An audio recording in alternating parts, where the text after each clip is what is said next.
আসসালামু আলাইকুম। আমি দাঁড়িয়ে আছি বিখ্যাত মসজিদ হাগিয়া সোফিয়ার সামনে। এটা হয়েছিল 537 সালে কনস্টান্টিনোপল দ্য টু এর সময়। এরপরে অনেক দিন এটা রোমানদের বাইজেন্টাইন এম্পায়ারের অংশ ছিল। তো তারপরে 1453 সালে সুলতান মেহমেদ তা কন্ট্রোল করে এটা দখল করেন। ইস্তাম্বুল দখল করার সাথে সাথে এই মসজিদ উনি দখল করেন এবং দখল করার মাধ্যমে মুসলমানদের রাজত্ব কায়েম হয়। 1935 সালে এটা একটা মিউজিয়ামে রূপান্তর করা হয়।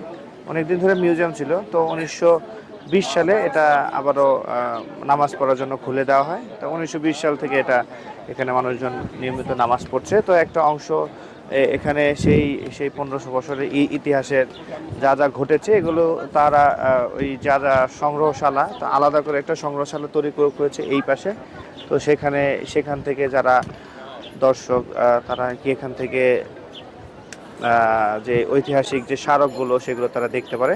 এবং এখানে এটার ভেতরে যা যা যা আছে, রোমান কিছু সিম্বল আছে এবং বাইজেন্টাইন সিম্বল আছে এবং মুসলিম অনেক সিম্বল এখন দেখা যায়। ক্যারিয়ার নিয়ে কিছু কথা বলি।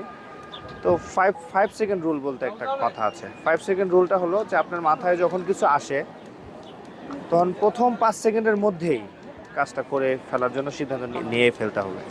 প্রথম 5 সেকেন্ড। আপনি যদি বেশি চিন্তা করেন কোনো কোনো কাজ নিয়ে, দেখবেন যে ওই কাজটা আর করা হবে না। এই যে ওই চিন্তার পজিটিভ নেগেটিভ অনেক কিছু চিন্তা করতে করে কাজটা আর করা হয় না। যে আপনি যখনই কোনো চিন্তা আসবে আপনার মাথায়, প্রথম 5 সেকেন্ডের মধ্যে এটা করার সিদ্ধান্ত নেন। ওই সময়ের মধ্যে আপনি সবচেয়ে বড় যে অ্যাঙ্কর পয়েন্টটা চিন্তা করবেন। অ্যাঙ্কর পয়েন্ট কি?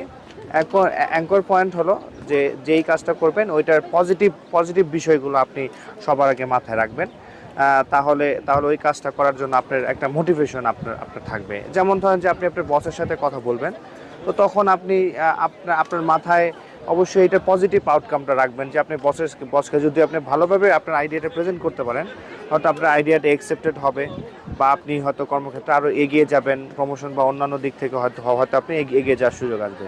ঠিক একইভাবে আপনি যদি পাবলিক স্পিকিং আপনি যদি ভয় পান বা আপনার কনফিউশন আসে যে আমি কেমন করি, এগুলো নিয়ে আসলে চিন্তা করলে তো চিন্তা বাড়বেই। এই জন্য বলা হয় যে প্রথম 5 সেকেন্ডের মধ্যে আপনি সিদ্ধান্ত নিয়ে নেন। আমি বলবো yes I am going to say, আপনি কি বলবেন ওটা নিয়ে আপনি চিন্তা করেন। এটা পজিটিভ ইম্প্যাক্টটা চিন্তা করেন যে আপনি যদি আপনি যদি ভালোভাবে না যে কোনোভাবেই হোক আপনি নিজেকে প্রেজেন্ট করতে পারেন বা কথাটা বলতে পারেন, পাবলিক স্পিকিং করতে পারেন, আপনার আইডিয়াটা মানুষের সাথে শেয়ার করতে পারবেন এবং বিভিন্ন মানুষের সাথে আপনি একটা কমিউনিটি তৈরি হবে, মানুষ আপনাকে জানবে, আপনার একটা সেলফ ব্র্যান্ডিং তৈরি হবে।